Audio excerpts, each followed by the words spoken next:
operation that my administration has carried out in recent weeks to arrest, prosecute, and permanently remove members of foreign drug cartels from American soil. And the people gathered around this table are the ones that are doing it, and in this room. Some of them sitting a little behind. In fact, some of them, I'm surprised, are not actually at the table. You people should be very insulted by that. But you've done a great job back there. On my first day in office earlier this year, I signed an executive order to officially designate the drug cartels and savage transnational gangs as foreign terrorist organizations. It was my honor to do so. And on that same day, I also signed an order directing the creation of the Homeland Security Task Force to bring together all federal, state, and local partners to achieve the national policy goal of eliminating the cartel presence in America once and for all. And the results are, and it's early, and the results are spectacular. Led by ICE and the FBI, this task force includes the Department of Justice, the Department of War, DHS, the intelligence community, ATF, the DEA, the U.S. Marshals, and the state and local agencies in every part of our country. Other than that, we don't include too many people. That's a hell of a group, isn't it, huh? When you think of it. That's not a group you want against you. Certainly not at one time. In addition to the task force members, we're pleased to be joined by representatives of law enforcement at every level, the highest level, actually, but every level, including National President of the Fraternal Order of Police, Patrick Yos. Where's Patrick? Patrick, thank you, Patrick. Thank you for the endorsement, too. That really hit it off. I would have gotten 98% anyway, but it was still good to have your endorsement. Thank you, Patrick. I don't forget those things. President of the National Sheriff's Association, Chris West. Chris? Thank you, Chris, very much. Great, good job. Major Cities Chief Association Executive Director, Laura Cooper. Laura? Thank you, Laura, very much. Major County Sheriffs of America Executive Director, Megan Noland. Megan, thank you. Thank you very much. And President of the National Border Patrol Council, my friend, and a very good speaker, by the way. Whenever he gets up and speaks, I say, that guy can really speak. I don't know. I don't want him to run for office. I want him to stay where he is. Paul Perez. Paul? Thank you, Paul. Where is Paul? Hi, Paul. What are you doing over there, Paul? Good job. Good speaker you are, though, Paul. I mean it, too. You've made some incredible speeches, and all from the heart, too, right? Some great ones. Today, you'll hear details from my national security and homeland security teams about the extraordinary historic achievements of this new Homeland Security Task Force since it became fully operational last month in all 50 states. The job they're doing. What we inherited from this past administration is like disgraceful. In a matter of weeks, the task force has made the largest number of arrests of cartel leaders, operatives, and gang members in American history, more than 3,000 and counting. That includes members of the ultra-violent New Generation Cartel, the Sinaloa Cartel, the LNFM Cartel, MS-13 Cartel, and you know MS-13, the gang, and Tren de Aragua, another beauty. That's a group of real garbage we have to deal with, that we shouldn't have to deal with. These are, in addition to the massive numbers of dangerous criminals my administration arrested nationwide since January 20th, numbering over 120,000. It's a record, and 120,000 criminal arrests. Thank you very much. Unfortunately, for 4 long years before I took office, the last administration allowed the cartels and their operatives to frankly take over our country, to freely infiltrate America and all the communities nationwide. Along with transnational gangs, these groups have unleashed more bloodshed and killing on American soil than all other terrorist groups combined. These are the worst of the worst. It should now be clear to the entire world that the cartels are the ISIS of the Western Hemisphere, in addition to their monstrous violence, such as cutting off heads, burning their enemies alive, and burning innocent people alive, too, by the way. The cartels control large swaths of territory. They maintain vast arsenals of weapons and soldiers, and they use extortion, murder, kidnapping to exercise political and economic control. Thank you very much, Joe Biden, for allowing that to happen. Biden surrendered he just surrendered our country to the cartels. Don't worry, it gets better. We're taking it back. It's really fast at levels that nobody's ever seen before. But what we had to put up with, what we inherited, was just a disgrace. And while Biden was president, if he was president, I think the Autopen was president, not Biden, nearly 100% of those who infiltrated our southern border did so because they were personally approved. They admitted they were just what happened, assisted by the most dangerous and violent criminal organizations anywhere on the planet. The worst people on the planet they allowed into our beautiful country. Under the Trump administration, we're finally treating the cartels as the core national security threat that they really are. The cartels are waging war on America, and just as I promised in the campaign, we're waging war on them like they've never seen before. All you have to do is turn on your television and you'll see what's happening to them. Past administrations have tried to mitigate this threat, and our objective is to eliminate it. We're not mitigating, we're eliminating. We're getting them out. The bad ones we're putting in prison. We hate to do that because that means we're stuck with them for 50 years or more. In recent weeks, our Homeland Security Task Force has seized more than 70 tons of deadly narcotics, along with more than 1,000 illegal guns, and that's just recently. This is already the most successful anti-cartel and anti-gang operation in American history, and it's just getting started. We have incredible people. A lot of them are in this room with us today, and it's an honor to have them. But we're going to not stop until the threat has been fully and completely eradicated. I want to thank task force members with us today, including a person who's doing a fantastic job, Attorney General Pam Bondi. Thank you, Pam. Thank you. Secretary of War Pete Hegseth. Sounds so much better than Secretary of Defense. I don't know. Do you guys agree with that? I don't know. It sounds, we won the First World War, the Second World War. I would say everything before and everything in between. And then we got woke and we said, well, let's call it defense. I think we like it this way better. It's funny, that's something I thought it would be maybe controversial, and it's only controversial that we changed the name in the first place. It's not controversial at all. It's been unbelievably well accepted, Pete. Hasn't it, right? It's been pretty amazing.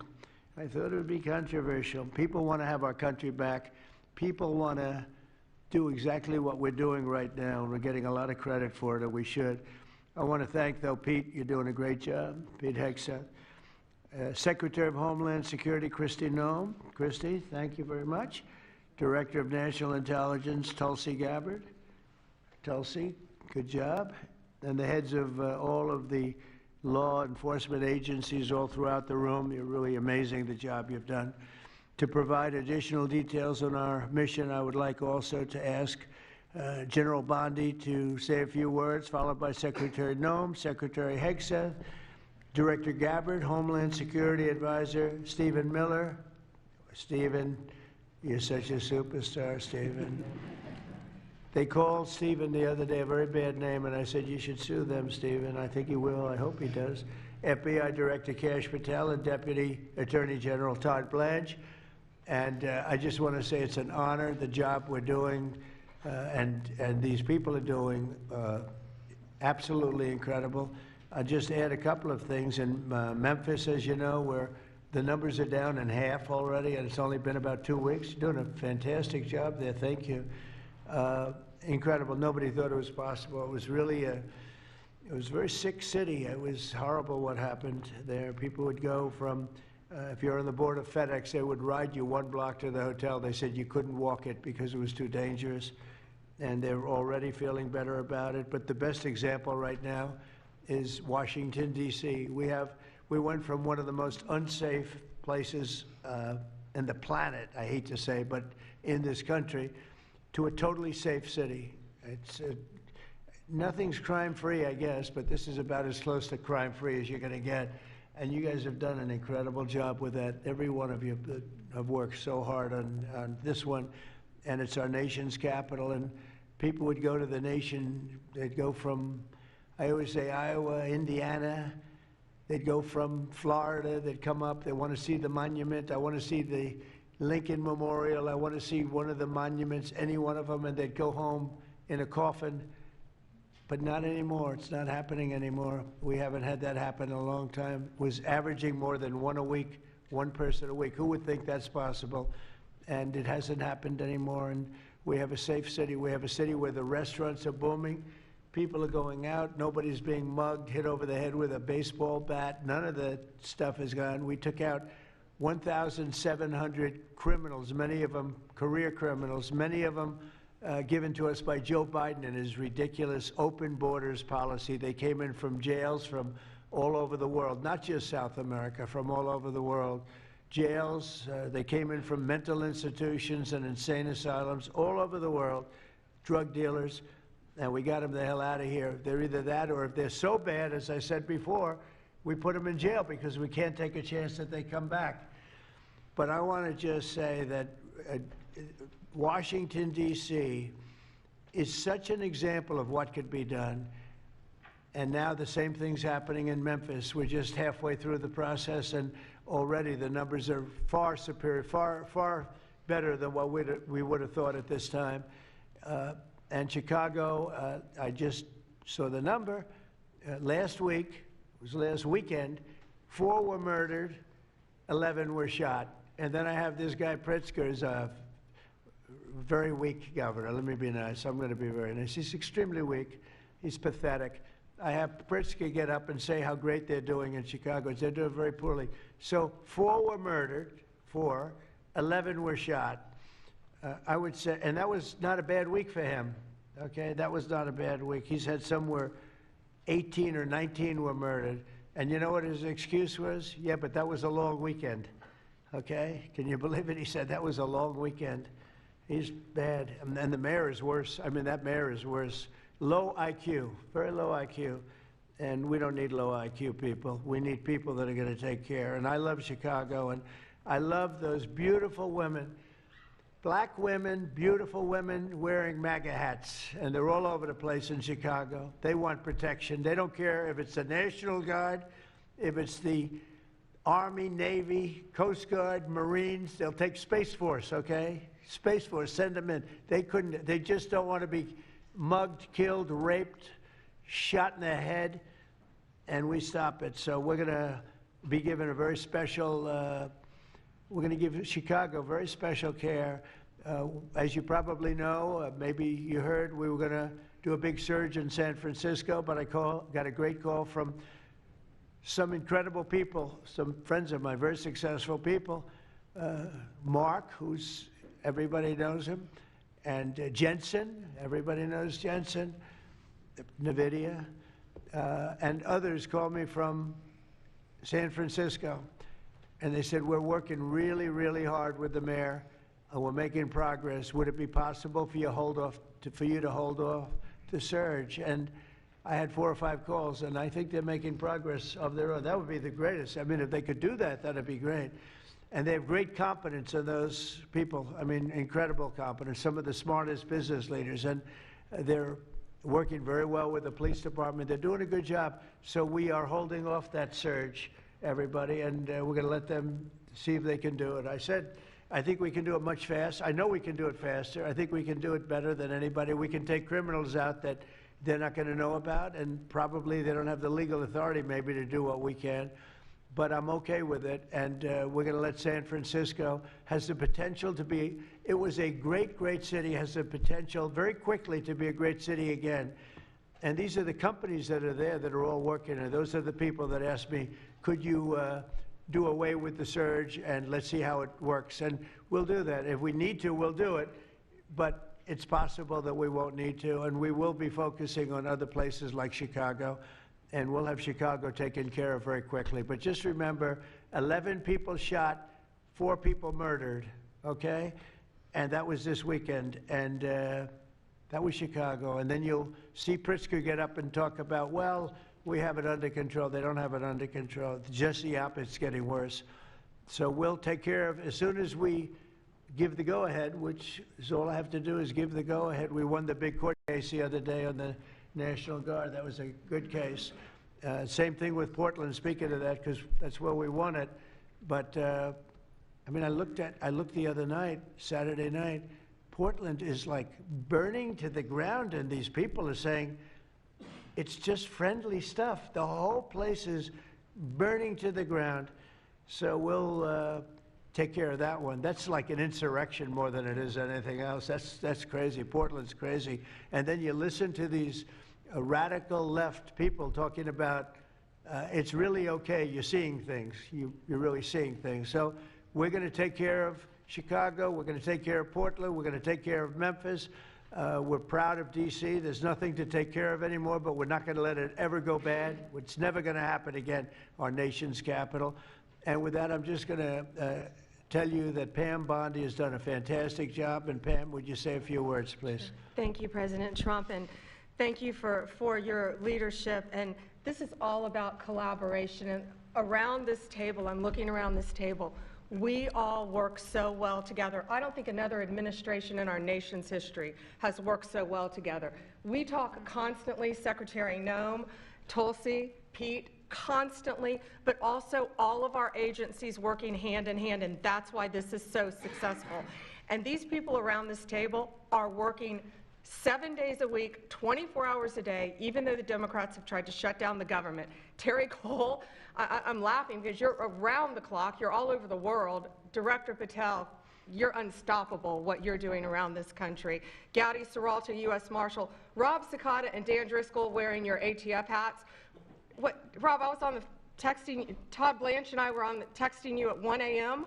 on cases. I mean, that's how committed all of these people are to just keeping all of our citizens safe. And that's what it's all about. And this project is the brainchild of Stephen Miller. And you are doing so much to keep our citizens safe, our kids safe, and get these drugs off our streets. Like the mayor of San Francisco and I are going to be meeting on fentanyl in a few weeks and working hand in hand on that. Secretary Noem spoke to him. But the results of this last month have been historic.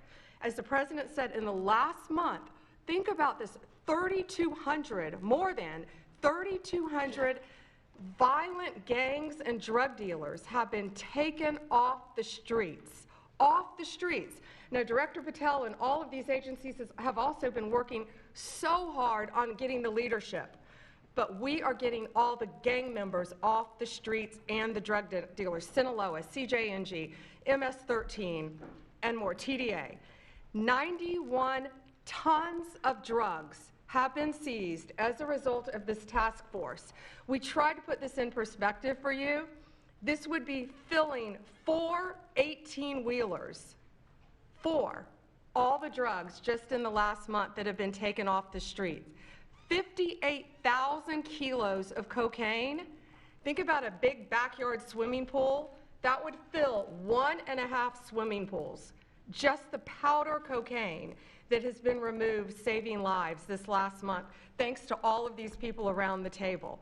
2,300 kilos of fentanyl powder and 2.1 million fentanyl pills off the streets. And as the president said, more than 1,000 illegal guns. The Biden administration was, for way too long, all of these great law enforcement officers surrounding the table were not able to do their jobs. What they've said is now they've been uncuffed. They can do their jobs now. We've been watching transnational gangs grow in our country, become organized, set up infrastructure in all of our states, but no longer under President Trump. We are destroying the infrastructure, and we're no longer on defense. All of these great men and women are on offense, so they better get ready. We're dismantling the cartels, and we are taking the leaders into custody and all of the gangs. We are going to supercharge this work. This is not a pilot program. This is permanent.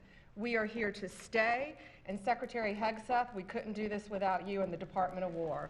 Thank you all so much for everything you're doing around this table, working tirelessly. And President Trump, thank you for giving them the ability to do it. Thank you, Pam, very much. Thank you. Mr. President, since the year 2000, we have lost over 1 million Americans to drugs, to overdoses, to these cartels that have proliferated that kind of a disease on our people and have gone to war with our next generation of Americans. When you signed the executive order that was protecting the American people from invasion, what you did is that you took these cartels and gangs that we've known for decades and you declared them to be what they really are, and that's terrorists. You declared war on them, and you didn't say we were just going to fight them. You said we were going to destroy them. And everybody around this table is so honored to be here to work with you to destroy these terrorists that have been killing Americans for years and getting rich off of it. I'm so proud of the work that was done just in the September surge. You referenced that earlier. We had over 400 operations that went down in those first 43 days of the Homeland Security Task Force in operations that brought, as Pam referenced, 3,200 terrorists to justice, got them off the streets. Sir, we also have had over precursors and chemicals that were brought in. We've had the work at the southern border. We've got Border Patrol here at the table with you. Fentanyl has been cut down by 50% coming into this country over our borders. We've continued to work not just nationally, but internationally and on our maritime borders as well. The ICE agents that have so much violence against them and threats against them, sir, they get up every day ready to work with this task force to be able to keep people safe. And then we've got Coast Guard, who's been doing just a ton of our incredible interdictions out on the seas and the waters in cooperation with operations that you've targeted in the Caribbean with the Department of War. And sir, I just want to thank you for the leadership you put at this table, for your cabinet members, for Stephen Miller, for putting this in place to make sure that what you did when you consolidated the Homeland Security Task Force, you took 1,000 other task forces that were already established in the federal government and you streamlined them into this room, into this group right here, so that we can look at each other in the face every day and say, what's our problem? How do we address it? How do we fix it? And then we go to work together with our arms linked to do exactly what you told us to do. And that's not just protect the American people from invasion, but to kill these terrorists. You gave us the task to eliminate them, destroy them, so that they can't destroy the next generation of Americans. So thank you, sir. Thank you for the people you put around this table. Thank you very much. That's a great job. Thank you. Pete? Yes, sir. Well, thank you, Mr. President, for your leadership. Chief, likewise, Tulsi and Todd and Dan and Pam and Christy and Stephen and Cash. I mean, I could go around the table. From the Department of War, we are thankful and grateful for the incredible effort that your agencies put in. And we could not be more proud to stand shoulder to shoulder with you, not superficially, not kind of over here, but front and center on the Homeland Security Task Force, right there with you. Because our department has spent over 2 decades defending other homelands, and we're very proud to be defending our own. And if you talk to the troops down, say, on the southwest border, Mr. President, morale is sky high and continues to be, because they're proud to be defending their own communities, their own state, and their own country. So when that executive order was signed, the mission was clear: protecting the American people against invasion. And so the Department of War went straight to the southwest border. We still have 10,000 troops there. We have national defense areas. We're standing alongside the Border Patrol, and we've locked that border down, 100% control of the southwest border. You stop the invasion. And then we're proud to be going on the offense, counter-cartel operations. And it's not counter-cartel, as was mentioned. These are designated terrorist organizations, foreign terrorist organizations. Our generation spent the better part of 2 decades hunting Al-Qaeda, hunting ISIS. Well, as the president said, this is the ISIS, this is the Al-Qaeda of the Western Hemisphere. They intimidate, they terrorize, they extort, they poison the American people. The president's right. Every boat we strike is 25,000 Americans whose lives are saved because of the drugs that were headed in our direction. So our message to these foreign terrorist organizations is: we will treat you like we have treated Al-Qaeda. We will find you, we will map your networks, we will hunt you down, and we will kill you. And you've seen that evidence in the maritime domain, whether it's in the Caribbean or in the Pacific with the last 2 strikes. We know exactly who these people are. We know what networks they work with, what foreign terrorist organizations they're a part of. We know where they're going, where they originated from, what they're carrying. And they know we know. And that will soon start to change the calculus of these boats. So the critique of this is, of course, as often is the case, wrong. We know our authorities. It's locked tight. And we're going to treat them like foreign terrorist organizations on the offense. So the Department of War is not going to degrade or just simply arrest. We're going to defeat and destroy these terrorist organizations to defend the homeland on behalf of the American people, making the jobs of law enforcement safer in the process, making the communities of Americans safer in the process. We think it's a very core mission of the Department of War, and we're proud to be here, Mr. President. Thank you very much, Pete. Thank you. Tulsi, please. Yes, thank you, Mr. President. The key reason that you are hearing about these incredible effects is, number one, the team that you've assembled here and the leadership and the tone that you have set, first and foremost, about keeping the American people safe. The intelligence community plays a critical role in being able to support our law enforcement at the federal, state, and local level to make sure that they're armed with actionable intelligence to be able to actually go after those who threaten the safety and security of the American people. Mr. President, under your leadership, for the first time, there is a newly created National Intelligence Fusion Cell at the Office of the Director of National Intelligence, National Counterterrorism, that has a very simple purpose: to make sure that we have two-way intelligence sharing of actionable information between the intelligence community and law enforcement. I want to talk briefly about three successes that we've had just here in the last few weeks, Mr. President, through the success of this interagency fusion cell. Just this last week, our National Counterterrorism Center supported, through actionable intelligence to both U.S. law enforcement as well as Mexican law enforcement, the arrest of a Sinaloa cartel boss, El Plato, in Juarez, Mexico, as well as his top 3 money launderers. In a separate and recent successful interagency operation, NCTC worked closely with the U.S. Marshals Service that led to the arrest of another dangerous Sinaloa cartel member responsible for tracking a huge amounts of cocaine and this single incident with drug proceeds through his network. And I'll say the last example I'll share is probably the most insidious, was providing intelligence to the Mexican law enforcement that led to the arrest of a CJNG cartel-affiliated baby trafficker called La Diabla. Her whole money-making operation was centered around luring pregnant women, performing illegal C-sections, harvesting organs, and selling newborn babies.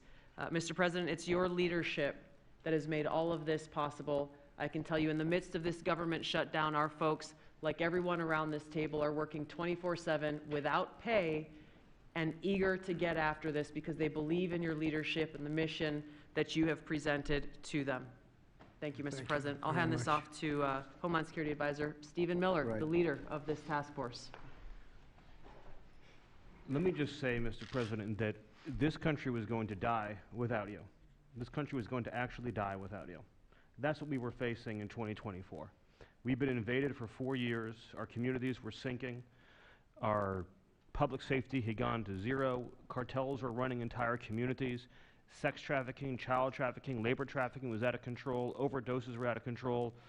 The cartels were claiming more and more territory. City services were buckling. This was a country on the verge of dying, and you alone saved it. And when you stepped forward originally in 2016, you started the movement to make America great again.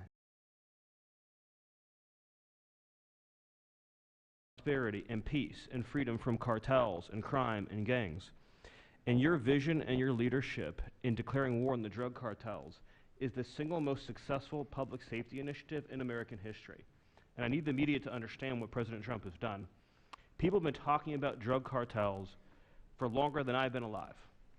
And everyone has just taken for granted that they can't be touched or stopped. They're too big, they're too powerful, they're too evil, they're too murderous. They can operate with impunity. And in just 9 months, President Trump is the only American leader, not just in our lifetimes, but ever, to actually take the fight to the drug cartels, to actually seek their eradication. And it is happening. And so while the Democrats are shutting the government down and fighting for free health care for illegal aliens, look at what President Trump has assembled here. He's assembled a team under his vision, direction, and leadership that is saving hundreds of thousands of lives. Hundreds of thousands of lives. And only President Trump could have done this. And I will say one last thing, which is that his courage has been an inspiration to everyone else in this room. There are people in this room, looking at, for example, at Todd Lyons, who have been relentlessly doxxed and harassed and threatened. But when they see President Trump's courage, what he's been through for 10 years to save America, when they came after his family, his businesses, his safety, his freedom, Everyone at this table knows we can give whatever it takes to get the mission done. So President Trump, thank you for your leadership, your boldness, your courage, and your vision. We're honored to serve underneath you. Well, I want to thank you, Stephen, and I have to say that, I've been making the rounds. I'm leaving tomorrow for some very big meetings, including with the president of China, where I think we're going to come out very well, and everyone's going to be very happy. But everybody said the same thing. A year ago, we had a dead country. We were a dead country. We really were, in a lot of ways, not just this. We were dead as doornails on this, but we were a country that was in serious trouble and beyond that. And we have the hottest country anywhere in the world right now. The whole world is talking about it. We have the hottest country anywhere in the world. We're going to clear up this crime in our cities. We can do it quickly, too. They showed how quickly we could do it in D.C. It was a real bad place. It was a real mess. Dirty, filthy, disgusting, graffiti all over the place, tents on every ounce of parks that we had. Just disgusting. And I rode around last weekend. I rode around the city. I felt very safe in that car, but, I would have done it without it. I wouldn't need that car so much anymore, I will tell you. But the place was clean. We've started that also, not only law and order, but the cleanliness is important. I think cleanliness is almost a part of law and order. If you see dirty, disgusting streets and potholes all over the place and railings falling down and graffiti all over the marble, beautiful statuary marble columns, those gorgeous columns where they had graffiti, it's all gone. And I think it's a part of it. I really do. I think it's a big part of it. But we have a city that we can be proud of. We're going to be that way with every city we have. That's why with San Francisco, I wish them luck, but we could do it so much faster. I told the mayor, I love what you're doing. I respect it, and I respect the people that are doing it. They're the biggest people in the country. They're the biggest people in the world. A lot of the high tech. Some people like them, some people don't, but they're smart, and they want to do it. And I said, I am so honored to let you do it, and if it doesn't work out, we'll do it for you very quickly. But I just want to thank the people around this table are amazing. Cash, please go ahead. Mr. President, I'll just keep it short, but I think what the media should realize is the amount of courage it takes to do this. And you led that mission. You led it during your campaign, and you brought it to the American people. I think the media should focus on some of these numbers the Attorney General just riled off. Those aren't numbers, those are lives. Lives saved by the millions, Enough enough fentanyl to kill over 200 million Americans, gone, evaporated off our streets permanently. Your vision to safeguard American freedoms and our children and our future is the most courageous thing I've ever seen a president of the United States ever do. And your ability to marshal it out in 8 months, these statistics would have taken other administrations decades. And the partnership that you see around the table, I just want to, sum it up with the following. When I call these folks around the table, when I call our state and local law enforcement partners who have been absolutely critical to this mission, when Stephen Miller called me and said, we're going to create the Homeland Security Task Force, and the FBI and DHS are going to co-lead it, I said, absolutely. The country's been yearning for this and needing it. And the one thing I see different than any other administration is when I call these people, they pick up. I don't get a voicemail. When I make an ask, they answer, and the same is true. And so the FBI is playing a pivotal role in your administration in helping lead out this mission, and Stephen's vision has finally come to life.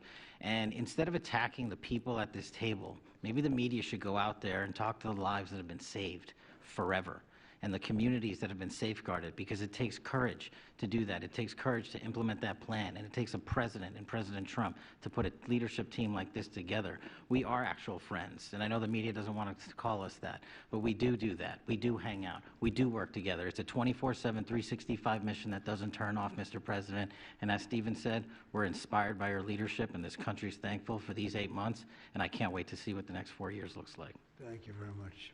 Thanks, Cash. Great job. Todd, please. Thank you, Mr. President.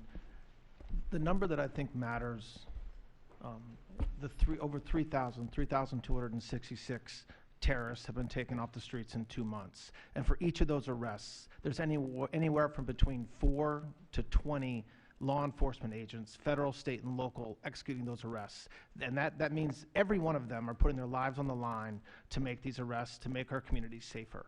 And so what I will say to them is thank you, but also what I will say to them is that to the extent that there are politicians, as recently as today, suggesting they are doing something wrong. We have governors, district attorneys, mayors, and even congresswomen suggesting that our federal law enforcement and the state and local law enforcement that are helping them are doing something wrong. That is disgusting and something that we will not tolerate. That every day Attorney General Bondi and I talk with all of our partners, making sure that they know that if any one of our federal agents, our state or local agents working under the HSTF banner are even touched by any of these terrorists or rioters, they will be prosecuted to the fullest extent of the law. When politicians aid these terrorists by trying to give them comfort or protection or suggesting that somehow our men and women are doing the wrong thing, same problem. We will not tolerate it, Mr. President. So thank you to all of our state and local men and women that are helping us, and our federal law enforcement officers that are literally putting their lives on the line every single day. We will always protect you. Thank you, Mr. President. Thank you very much, Todd. A really good job you're doing, too. Thank you. Any questions maybe pertaining? Mr. President. How about pertaining to this for a little while? And whoa. Would you have any questions of these incredible people? Mr. President. Mr. President. Yeah, go ahead, please. Go ahead. Mr. President, thank you. Mr. President, thank you. Good to see you. If I could just ask both of you, including Secretary Hegseth, there's reporting the U.S. just sent B-1 bombers near Venezuela to ramp up some military pressure there. Is that accurate, and can you tell us more about that mission? No, it's not accurate. No, it's false. But we're not happy with Venezuela for a lot of reasons, drugs being one of them, but also they've been sending their prisoners into our country for years under the Biden administration. Not anymore. We have a closed border. We had actually nobody for the last 4 months, I guess 5 months. They say they report nothing. They report zero. I don't know if that can be possible, but we'll accept it, right, fellas? But we have closed borders. We have people coming into our country, but they only come in legally. We have the strongest borders we've ever had. We might have the strongest borders of almost any nation right now, and that's a big difference from what it was 2 years ago when everybody was pouring in. But we're very unhappy with Venezuela because of what they've done. They've emptied their prisons into our country. Nobody can do that. Only a stupid person would have accepted it, and that's what we had running our country, very stupid people. So we're not happy with Venezuela, I will tell you. Yeah. Mr. President. Mr. President. Thank you, President Yeah, Trump. go ahead. You okay? Yes. On fentanyl. I'm saying, we're going to lose Sorry you. about that. On fentanyl, we have some President good Trump. medical help right over there. That's all right. On fentanyl, according to CDC data, nearly 330,000 Americans died over the past 5 years from fentanyl. That's 1 in every 1,000 Americans who died. It's more than that, but that's all right. Yes, It's I more. know you think it's even more. I'll be discussing that with President Yes, Xi. so that's actually my question. I figured it I was. was wondering, since it mostly comes from China and has caused such carnage in the U.S., Yeah. what are you going to say to convey the seriousness? And also a second question for you or Secretary Hegseth. Is there any evidence that China is now smuggling fentanyl through Venezuela to bypass U.S. and Mexican port controls? They are doing that, yes. But they are paying right now a 20% tariff because of fentanyl. That's billions and billions of dollars that they're paying. We're actually, on November 1st, the tariff on China goes to 157%, which is record-setting territory. And we don't want that because it's not sustainable for them. They can't sustain that. We don't want them to have to go through that. So I'm meeting with President Xi, and I would say we have some big issues, like with the farmers and various other things, but the first question I'm going to be asking him about is fentanyl. And if you think about it, they make $100 million. Think of this. They make $100 million selling fentanyl into our country, $100 million. They lose $100 billion with the 20% tariff. So it's not a good business proposition. It's $100 billion approximately that they have to pay. That's a big penalty to make $100 million. So I think they want to do something. They want to put it on the list. It's on the list. It's one of the things which very big penalty for doing that. And I don't think they want to be doing it. And we'll see what happens at the end of next week, because I'll be meeting next week, as you know, along with, we're stopping in Malaysia, we're stopping in South Korea, we're stopping in Japan. I'm meeting with President Xi actually in South Korea, so it'll be the first thing on the list. Yeah, please. Yes, Mr. President, on the drug boats, sir, has there been any discussion about capturing one so that you can show the amount of narcotics? We know everything about them. Yeah, Jennifer. We know everything about them. We know where they're coming from, who they're coming with, generally who's in the boat. I'll let Pete discuss it a little bit, but they have incredible intelligence. And, you know, usually when you see 5 engines, I've never even seen that before, but when you see 5 engines on a boat going about 65 miles an hour, loaded up with white powder in silver cases, generally speaking, that's not a good sign. They're not going fishing, right? And you don't see any fishing rods, right? So, Pete, I'll let you discuss that a little bit, please. Well, yes, sir. Likewise, generally you don't see fishing in submarines either, sir. So the U.S. military, as I mentioned, nobody better in the world at mapping networks, identifying who's connected to who inside terrorist organizations. It's just the media is used to hearing that when it pertains to Afghanistan and Iraq and ISIS and Al-Qaeda. But if you reframe how you understand the world in our own hemisphere, that's exactly what these foreign terrorist organizations are. And so we will track them, we will map them, we will network them, and we will hunt them and kill them because they're trying to and they are killing and poisoning the American people. And inside that, we have all the license necessary, all the authorities necessary to take these kinetic strikes, and we'll continue to take them. And we've been, you know, just to add, because I think it's important, we've been capturing them for years. You know, it's not like, gee, let's capture one. We've been doing that for years. For 25 years, we've been doing it. Not at a level like we're doing it now. I mean, just with the hits we're hitting, but we have much more intensity than any administration's ever had. But we've been capturing these boats for years, and they get back into the system, and they do it again and again and again, and they don't fear that. They have no fear. The thing I can tell you right now, it's very hard to find any floating vessel right now on the Pacific or in the Gulf, and I would like to call it by its official name, the Gulf of America.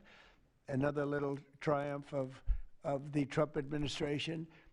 I said for years, I said, why do we call it the Gulf of Mexico? It's 93%, the shoreline is 93%. All right, so I never understood that. So I made that change. I never realized how easy that was going to be, other than, I guess, AP fought us in court, and the judge said, but that's the name. And actually, they were sort of semi-prohibited from even covering us after that. It was pretty amazing. But we have the Gulf of America, and there are very few boats, very, very few boats, not even fishing boats, to be honest. I don't want to do that to the fishing industry, but it's been so effective. And our sea drugs, as they call them, they use the term sea drugs, the drugs coming in by sea, are like 5% of what they were a year ago, less than 5%.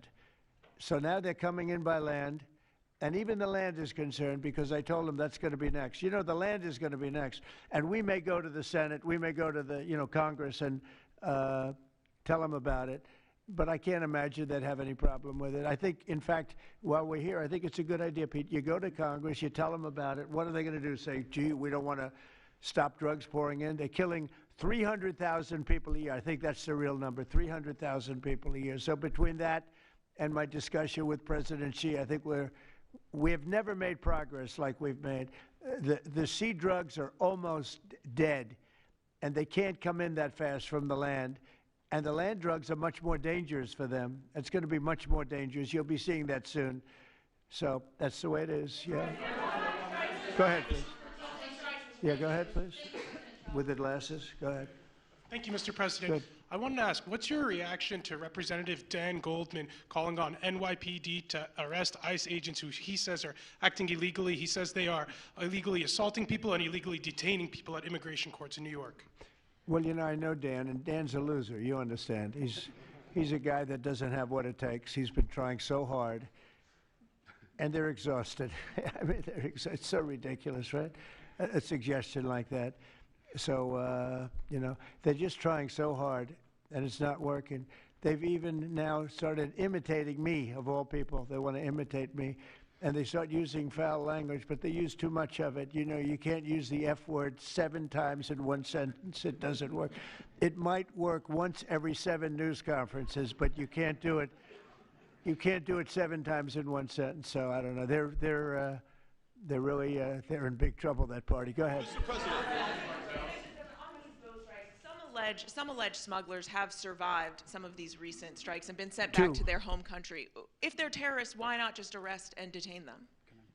Go ahead.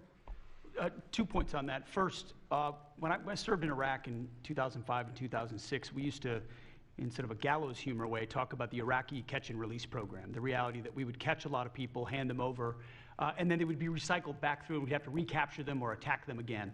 And that's why changing the dynamic and actually taking kinetic strikes on these boats ought change the psychology of these foreign terrorist organizations. To those 2 that survived the shot on the semi-submersible, think again, compared to Iraq and Afghanistan, the vast majority of people that we captured on the battlefield, we handed over to the home country. Did we always like how it shaped out? Sometimes we did, sometimes we did not. But 99% would go to the Afghan authorities or the Iraqi authorities. So in this case, those 2, they were treated by American medics and handed immediately over to their countries where they came from, hopefully to face prosecution, which is a very standard way of handling something like this. And you'll do that with future survivors, anyone else who survived? We've got protocol of how we'll handle it. Not that guy. He's so hopeless. Go ahead.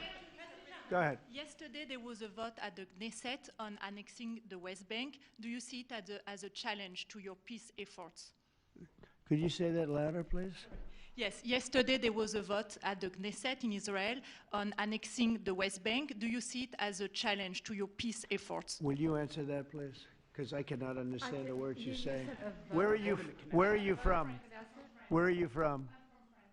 You're from France. Beautiful accent, but we can't understand what you're saying. Huh? She said a vote at the Knesset on the West Bank. The West Bank is, don't worry about the West Bank. Israel's not going to do anything with the West Bank, okay? Don't worry about it. Is that your question? They're not going to do anything with the West Bank. Don't worry about it. Israel's doing very well. They're not going to do anything with it. Yeah, please, go ahead. Thank you, President Trump. Are there any safeguards in place to protect Americans from fentanyl and cartels when you leave office in 2028? Any protocols that could be put in place in case a future administration comes in that wants open borders? And I also have a question for the Secretary of War as well after your answer. Well, the biggest thing we can do is make sure they don't come in, because open borders, they would destroy. It's amazing that our country is even surviving with what we went through, coming in by the millions and coming in from the wrong places. You know, I know all these people that run these countries, and they're smart. They're very street smart, and they're not sending their best, you know. They're not sending, they're taking them out of their prisons and their mental institutions, as I say over and over again. They're the drug dealers. They're the drug addicts. They're people that don't work. I mean, the best of them are people that don't work. They don't work. They're on welfare, their form of welfare, which is tiny. You know what their form of welfare? They give you a piece of paper. But they want people that work. They don't let those people come out because they want those people. You know, they cherish those people. Those are the people that make their country run.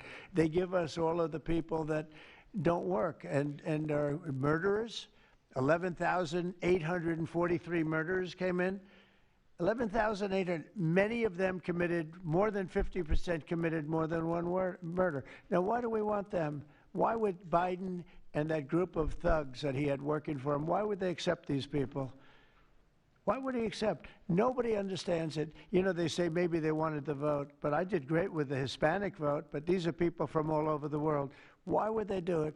So one question, no matter what I do, I can't, you always like to know the opponent. You have an opponent, what are they getting at? And usually you can. Why would they allow 20 million, maybe 25 million people into this country, almost all of which, but most of which should not have been allowed into our country? It's one of the great enigmas. What they've done to this country should never be forgotten. In history, should never, ever be forgotten. And now it looks like we're going to have a communist mayor in New York. That'll be a lot of fun. But remember this. They have to go through the White House. Yeah, please, go ahead. Today you pardoned the founder of Binance. Can you explain why you chose to pardon him, and did it have anything to do with his involvement in your Which one? Who is family's? that? The founder of Binance. He has a involvement in your own The family's recent crypto one, yes. business. I believe we're talking about the same person because I do pardon a lot of people. I don't know. He was recommended by a lot of people. A lot of people say that. Are you talking about the crypto person? A lot of people say that he wasn't guilty of anything. He served 4 months in jail, and they say that he was not guilty of anything. That what he did. Well, you don't know much about crypto. You know nothing about. You know nothing about nothing. You're fake news. But let me just tell you that he was somebody that, as I was told, I don't know him. I don't believe I've ever met him. But I've been told by a lot of support. He had a lot of support. And they said that what he did is not even a crime. It wasn't a crime. That he was persecuted by the Biden administration. And so I gave him a pardon at the request of a lot of very good people. Mr. President. Yeah, please. Yes, Daniel. President, thank you so much. This is the kind of question I like. Yeah, right here. the numbers from this task force are jaw-dropping. I wanted to know, this is a question for you and both Stephen, since it was said this is your brainchild. What are the lessons to be learned from the success of the task force, and what are your continued goals with this task force now that you have about 3 years left? Well, on this tab, I could go over every one of these men and women, and we have unbelievable talent. They've got the naturals, you know, like somebody that hits a baseball or a golf ball or a, you know, that you see more, it's more evident. It's beautiful because it's sports. You can tell somebody right away, are they good or are they not? These people are the most talented people at what they do. And when we started talking about this, Stephen and all of us, it seemed so easy. What is surprising to me is how quickly we can straighten out a large city, a big city, a mean city, a city that's sick, that got very sick with guns all over the place, with bullets. Go out and buy a loaf of bread. That's not America. That's not our country. And those people don't care how you do it. They just want it done. They really do. You know, when you go to the people in the street, they don't know. Is it National Guard? They just want it done. They want to be safe. And we've gained a great following of Americans, real Americans, people that want to be safe. But I think the biggest thing we say is we have tremendous talent. We were able to recognize, like a football team, like a baseball team, we were able to recognize the talent. And the talent is largely in this room for the whole country. It's largely in this room. There's really nothing like it. And that's why I think we had D.C. done, not perfectly, but pretty much done, at least normalized in 12 days. Would you say 12 days? On the 12th day, it felt different. And then, you know, we took a lot of bad people out, never to come back again. Then most of them never to come back again. But there's great talent, and there's also great courage. I've been watching what goes on. And then you have the radical left lunatics, and what's that all about? I mean, they're fighting us because we want to stop crime. Where do these people come from? They're paid money. I guess they're paid a lot of money. But like I saw that ridiculous march the other day, I say, these people are not representative of our country. And not all of them, of course, but many of them are total lowlifes. These are lowlifes. These are people that are paid agitators, and they're not representative of our country. So I don't know. I can just tell you that our country has tremendous spirit right now. You know that better than anybody because you cover it well.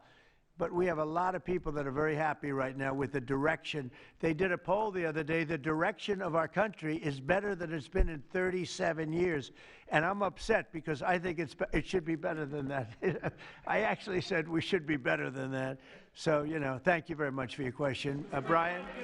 Brian? Mr. President, yes. Thank you, Mr. President. You guys have done an amazing job in Memphis. Some of those numbers are staggering. And we've gotten message on social media wanting to thank you for that. But I think, can you talk about the number of missing children you guys have discovered in Memphis? That's amazing. Well, it's hundreds of thousands were lost through Biden and the Biden administration. And we are getting a lot of them back, but they're either dead, they're slaves, they're captured in some form. But think of it, hundreds of thousands we're talking about. Not even believable. And they came in through the border. They were sold. They were bargained for. And this was all Biden, meaning Biden and Obama, the same, you know, the same mentality, frankly. I think it's the same mentality. Let me tell you, Barack Hussein Obama was a lousy president. A lot of bad things happened. Remember when they used to talk about Trump with the jail cells? Well, he built the jail cells for the children. He built those jail cells. Remember that came out? But, sir, they were built in 2014. You remember when that came out? After me going through that stuff for about 2 weeks, and then they found out it was Barack Obama that built those jail cells. No, these people are, they were bad leaders. I hope we don't have it again. I hope we don't have it again because, you know, our country's come back a long way, but it can only withstand so much, and we don't want to ever go through that again. We never want to have open borders again. We don't want to have men playing in women's sports. We don't want to have transgender for everybody. We don't want that. We want to have a great country with low interest rates, nice housing, great education, a strong military, the basics. Yes, please. In last night's New York City mayoral debate, Zohran Mamdani said he would close Rikers Island if elected. What kind of impact would that have on public safety? Well, it's not good. I guess it's not a very nice place, but you need it. You know, you need something. You have a lot of additional people in New York City that should not have been here. They came here through the open border, through Biden's. You know, I don't know how they even do it. New York City's always been tight for money, and then they spend, you know, $8 billion, and nobody complains about it, on people that just showed up and they just came out of nowhere. Where did they get the money? All of a sudden, they have money. I tell you what. We have to keep our prisons very fair and very safe, but you get a lot of criminals. We have a lot of additional criminals. I used to talk about it. They used to say, well, only good people come in from foreign countries. I said, that's not right. I didn't know that for a fact, but it had just started, right? The open borders and people flowing in by the millions. They make our criminals look like the nicest people on earth. That's the only good thing. They make our criminals look like nice people. They are the meanest, the most vicious. Tren de Aragua, you don't get any sicker. They cut people's fingers off because they called the cop. Did you call the cop? Yes. They cut off his finger so he can't call the cop anymore. And then they say, next time we're going to cut off your hand if you cut, because they took over his apartment in Colorado. You know, Colorado, they took over a town, then they took over another town, and you have a weak governor over there. He doesn't know what the hell he's doing, so he lets it go on. But we're getting them out of here. We're getting them all out. They're going back to lots of, not just Venezuela, they're going back to lots of countries. Venezuela would be one, however. Yeah, please. Thank you, Mr. President. Yeah. A moment ago, you said that if Secretary Hegseth went to Congress and briefed them on the operations No, we against will these, go, I said. You will go. And we it will would be go. difficult for them to go. object. I don't see any loss in going. No reason not to. You know, they'll always complain, oh, we should have gone. So we're going to definitely, I'd like to just tell you, let's go. We'll go. And Mr. We're going to President- tell them what we're going to do, and I think they're going to probably like it, except for the radical left lunatics. And Mr. President, if you are declaring war against these cartels and Congress is likely to approve of that process, why not just ask for a declaration of war? Well, I don't think we're going to necessarily ask for a declaration of war. I think we're just going to kill people that are bringing drugs into our country. Okay? We're going to kill them. You know, they're going to be like dead. Okay? Yeah. Yes, red hair. Thank you. Beautiful red hair. Thank you. I'll tell my hairdresser that. She'll love it. This is a question for both you and the Secretary of War, Mr. Hegseth. Who are you with? I'm with the Center Square. We're a newswire service. With everything that's going on between the narco-terrorists in the Caribbean, and then also with more Chinese, Iranian, Russian ships also taking part in Venezuela. Are you have any plans of expanding operations out of Roosevelt Roads and in fact placing some home porting some ships there? Yeah, go ahead, Pete. we're familiar with the location that you're referring to, and we'll make sure that we're properly displaced in order to deal with the contingency we're dealing with there, and also any ways in which other countries would attempt to be involved also. So we can walk and chew gum. We're definitely keeping our eyes on near-peer adversaries at the same time, but we think sending a message on these cartels, these narco-terrorists, is an important inside our hemisphere, which for far too long, other presidents, as the president pointed out, they've ignored our own backyard and allowed other countries to increase their influence here, which only threatens the American people. We're changing that. One big thing that has happened, though, because you mentioned expansion and expand our efforts. So when I was running for office, second term, everybody was talking about the fact that nobody wanted to join the military, nobody wanted to join the great police force. You know, they didn't want to join New York's finest or any of our police forces. They didn't want to join anything having to do almost like with the country, with the uniform. We are setting records with the Army, Navy, Air Force, Marines, Space Force, Coast Guard. We're setting records. We've never had anything like it. And I'll tell you when it started, November 5th. We didn't even have to wait till January 20th. They saw spirit. And now we have people coming in that are, it's unbelievable. And if we wanted to increase our military force, if we wanted to increase any one of these, including police forces, they can now get men. People didn't want to be policemen and women. They didn't want to be firemen and women. They didn't want to go into the military. We were having tremendous recruiting problems, and now we're setting records. We literally, last year at this time, you were doing stories that the recruitment was a disaster. We couldn't get men and women to go into the military. Now we have such an overabundance. We've never had, I mean, it's, as I understand it, it's like record-setting recruitment. This is in less than a year. It's been amazing. So this is a good time to expand if we want to do it, and I think we should. I think we should, and we probably will. Yeah, please. Yeah. Blue. A couple questions for you. First for you and Secretary Hegseth. Is the administration supportive of sending National Guardsmen to cities for the express purpose of aiding deportation and immigration enforcement efforts? To expand deportation efforts? Sending National Guardsmen to U.S. cities for the express purpose of aiding deportation and immigration enforcement What we've done so far is stand alongside federal law enforcement in every way, facilities and personnel, but also we have a great deal of lift inside the military. We're able to move assets in a way that no other aspect of the U.S. government can. And so where we can rapidly assist with mass deportations, we have been happy to do that. And then one more question, if I may. Is the administration at all supportive of potential measures to crack down or regulate or even ban apps that track ICE agents' locations? What do you mean by that? Like specific apps that are used to track the location of ICE agents? I guess we'll do that. I'm not a big app guy. I'm not into that too much. I think Pam might be it. Let's go. Yes. Give me a good answer there. Yes. These organizations, President Trump, are coming in and their apps to track our federal law enforcement officers, and it jeopardizes their lives, where they're going to be, their location. And we've actually been working really well with the tech companies who have been cooperating because they don't want our law enforcement officers to get injured. So yes. Well, I mean, I see it with ICE, where they're having, you know, where they define where they live, who they are. And, you know, I didn't have a big view on the mask, but I now understand why they should wear masks. I think it's very dangerous for them not to wear masks. They can do whatever they want. I notice some do it and some don't, but it's pretty dangerous. But when you look at, you know, you talk about that question, I think it's very dangerous, and I think you're coming down on that very hard, right? Yeah, please. Sir, Mr. President. Go ahead. Thank you, sir.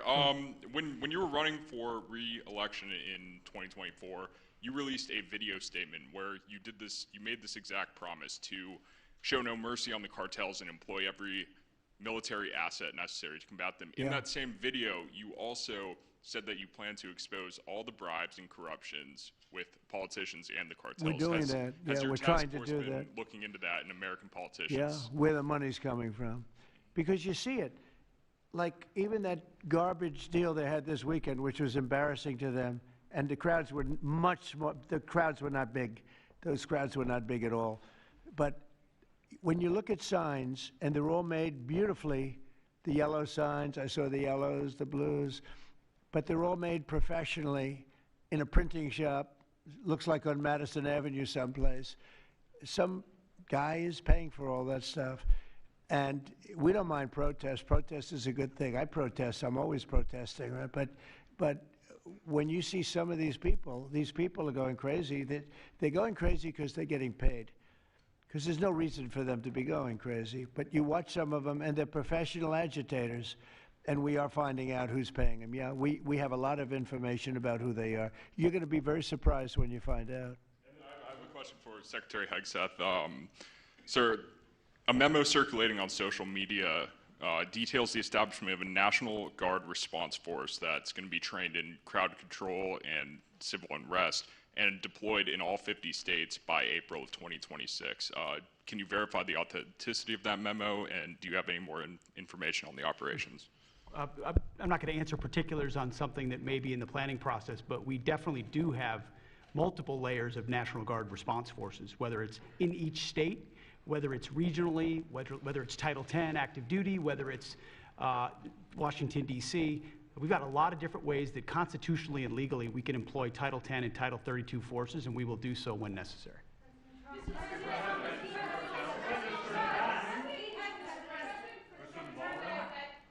Thank you. President Putin basically said today that Russia is immune from U.S. sanctions. He said that it would not impact the Russian economy in any serious way. Is he Good. wrong? I'm glad he feels that way. That's good. I'll let you know about it in 6 months from now. Okay. Let's see how it all works out. Yeah. Go ahead, please. Blue. One question about the task force, one about the shutdown. I'm Taylor Poplars with Spectrum News. The same day you established this task force back on January 20th was the same day you pardoned the January 6th defendants. Yeah, very proud of that. Yeah. Just last weekend, one of them was charged with allegedly threatening to kill House Minority Leader Hakeem Jeffries. And a big theme of this task force has been allowing law enforcement to do their job and holding accountable people who go after law enforcement. Do you worry that your actions back on day one undermine what this task force is trying to accomplish? No, you have thousands of people that we're dealing with, and you know, if one goes haywire, look at what this guy in Virginia said, where he wanted to kill his opponent. He's going to kill his opponent. He's going to kill his opponent's children and I think wife, and he continues to run. And the Democrats continue. He's running for what, Attorney General in Virginia. Look what he said. So now, do you think all Democrats should be prohibited from living anymore? I mean, think of what he said.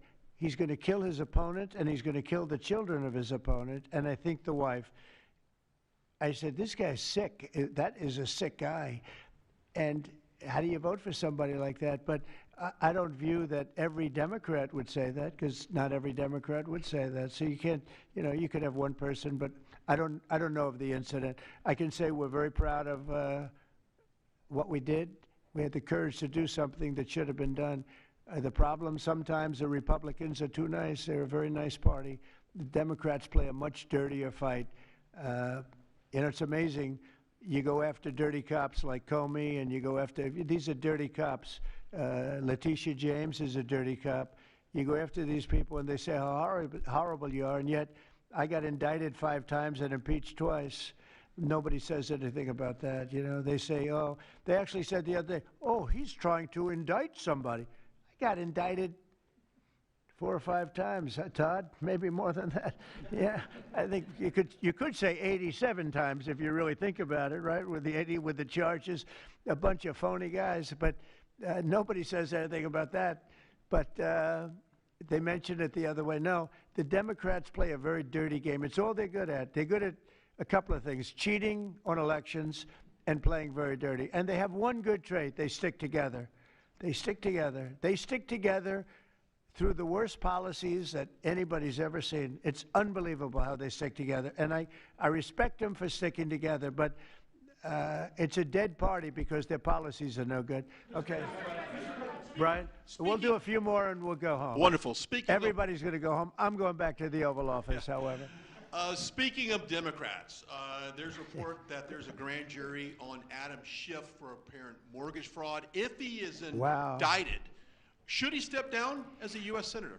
Well, you know, I'm not going to comment on that. I would just say Adam Schiff is one of the lowest forms of scum I've ever dealt with in politics. He's a horrible human being, very dishonest person. I have no idea what's going on. You tell me that he's going to be indicted. I don't know. You could ask Pam. I don't know if she could say it.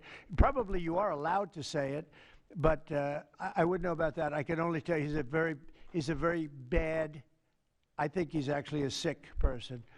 Do you want to talk about that? We're not going to comment on any grand jury that's open. We can't legally. I don't know. By the way, I hope it's true, but I don't know anything about it. Yeah, please.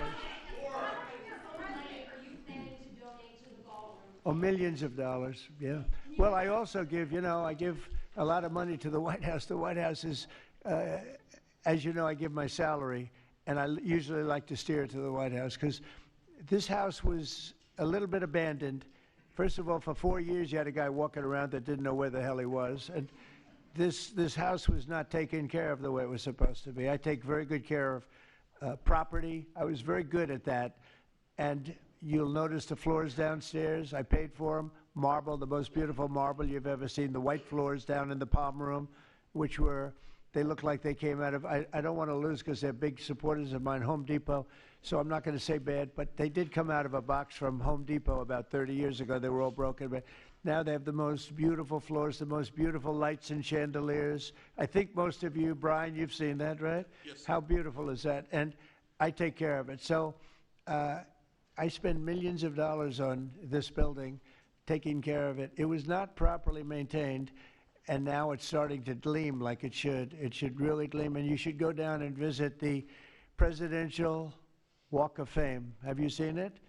It's quite good. I'm sure that a lot of people coming to the White House, it's hot. It's very hot, but it's really a tribute to the presidents, past presidents of our country. Yeah, please. Mr. President. Yeah, behind you, please. Yeah, go ahead. Thank you. So on Monday, a question for you as well as Secretary Noem. On Monday, Mayor Karen Bass of LA and Representative Robert Garcia, they held a press conference and they called for an investigation into DHS, accusing them of unlawfully arresting U.S. citizens and racially profiling and only arresting people because, in Robert Garcia's words, they look like me. He's a Hispanic individual. Do you have a response to that? Are you asking me that question? You as well as Secretary Noem. They are arresting bad criminals, and they're really good at it, too. I look at the numbers, they always like to say that, oh, you're arresting this and that. Then when you check it, you find out, geez, almost every single time, and, obviously every once in a while they may get one wrong, but they always correct it. They're able to correct it. But they are arresting really bad people. They're arresting people that kill, people that would cut your throat and not even care about it. These are brave people, and it's very dangerous. And if they go even a little bit too far, they get into trouble, which is a shame. I protect them, but they get into trouble. But they're arresting very serious criminals, and they're getting them out of here. Okay, one or two more. Doug, do you have a question? I'd love to have Doug have a question, our great photographer, because he's such a great guy, and he might be the most talented person over there. I don't know. Go ahead. Let's hear your question. This guy's a real beauty. On the cartel strategy, hearing you talk about it as a war, hearing Secretary Hegseth talk about defeating and destroying and the comparisons to ISIS and Al-Qaeda, those efforts took American troops being engaged in foreign countries. Do you think that's ultimately where this is headed with the cartels, having American troops in countries like Venezuela? No, the cartels are very bad. They had a lot of bad people coming in. They were interviewed recently, and they were asking people what their problem was, and one guy said, yes, I'm up for murder. Didn't know what he was saying, obviously. I'm sure his lawyer was not thrilled with his statement, but no, they're rough people coming into those cartels. Those cartels are rough. You look at what happens, the trip up is horrible, especially for women. They're being killed, they're being raped at levels that nobody thought even possible. In my opening speech, I mentioned that, but in a very light way. I mentioned the word rape. Then I found out that you take a look at what happens in those cartels. It's horrible what's going on. And we're doing the world a big service by just telling them, you don't have too many cartels now because they know when they get up here, they're going to be stopped. Under Biden, they were just flowing into the country. it didn't matter what you were, where you came from, what you looked like, what your record. They didn't check records. Millions of people came into this country that should not be in our country right now. We've gotten a lot of them out. It's the single biggest problem that we were given. Inflation, I've already taken care of. Economically, the country is the strongest it's ever been. Thank God for tariffs. If we didn't have tariffs, we'd be a third world nation. But thank God for tariffs. We're the richest nation in the world now because of tariffs. And we're able to economically protect ourselves, and we're able to really protect ourselves from a national security, situation. But we have cartels that, somebody came up with the word cartel. I won't tell you who that person was, but you got a lot of bad people in the cartels. And you could look at a country like Mexico, and I really respect the president. I really respect a lot of the people over there, but a lot of the leadership. But they are in fear in their own country because those cartels are running those countries, okay? And that includes Colombia. Colombia is a drug den. It's a drug den, and it has been for a long time. You got a lousy leader over there right now, bad guy, a thug. But they make cocaine at levels that we've never seen before, and they sell it back into this, and they're not going to get away with it much longer. We're not going to put up with it much longer. Colombia is very bad. Mexico is run by the cartels. I have great respect for the president, a woman that I think is a tremendous woman. She's a very brave woman. But Mexico is run by the cartels, and we have to defend ourselves from that. Go ahead. Let's go with you. Go ahead. Let's listen to this beauty. Shutdown by the time you return from your trip to Asia? Do I expect to have it resolved by the time I return? I don't know. I said long ago we shouldn't have been in this problem. This was September 28th. They came due regime, and before the election, September 28th, and they pushed it off into the future. And I was running when they did that. And when you're running, but I did say, what the hell are they doing? That and debt ceiling. They also pushed the debt ceiling past the election date, so that would mean the next president has it. But I did say that I think the Democrats have gone totally crazy, and you don't know what they're going to do because they don't care about the people. They don't. I really think they have no leadership. They have a lot of very low IQ people. Jasmine Crockett is a low IQ person. A lot of them are. I don't want to insult too many of them, but a lot of them are. They have no rudder. I don't think they know what they're doing right now. They've never done this before. They always agreed to go and, called an extension. Let's do an extension and talk. Even today, look at what happened today. They don't want to pay the people that have worked, and, this was supposed to be this was a test. And they wouldn't pay the people that have been working. They said, no, we don't want to pay them. This is all the Democrats. Now, all we need is 5 Democrats. And I know a lot of Democrats that are saying they're more than 5. Probably not that many more than 5, but they're more than 5. And all we need is like 5 Democrat votes so we open our country again. Sad, though, we have the greatest economy in our history. We have the highest stock market. All these things are rocking. We will have, by the end of my first year, more than $20 trillion of investment. The all-time record is $3 trillion. I think it's China. We're going to have $20 or $21 trillion. We've never had anything like it coming in because of tariffs. The money pouring into our country, the plants that are opening. Should approve an extension, get the country back to work, get the people paid. And, it's very simple. You just don't know what's going on. There's something wrong with them. It's sad, actually. Have you raised the full $300 million needed to fund your? Have you raised the full $300 million needed to fund your ballroom? And how much specifically are you donating to this construction project? I think $350 million. All donor money and money that we put up. I won't get into that now. Yeah, go ahead, please. Without their first full paychecks, federal workers. By the way, a friend of mine, talking about donors, a friend of mine, a man that's great, I'm not going to use his name unless he lets me do it. Susie can tell you about this, but he called us the other day and he said, I'd like to contribute any shortfall you have because of the Democrat shutdown. I'd like to contribute, personally contribute, any shortfall you have with the military, because I love the military and I love the country, and any shortfall, if there's a shortfall, I'll contribute it. And today, he sent us a check for $130 million. I would love to tell you he doesn't really want the recognition, if you want to know the truth, but he gave us a check for $130 million, which was sort of a shortfall, yeah. And that's going to go to the military, yeah. Is that the correct number? $130 million. That's what I call a patriot. Okay, thank you very much, everybody. Thank you. Thank you.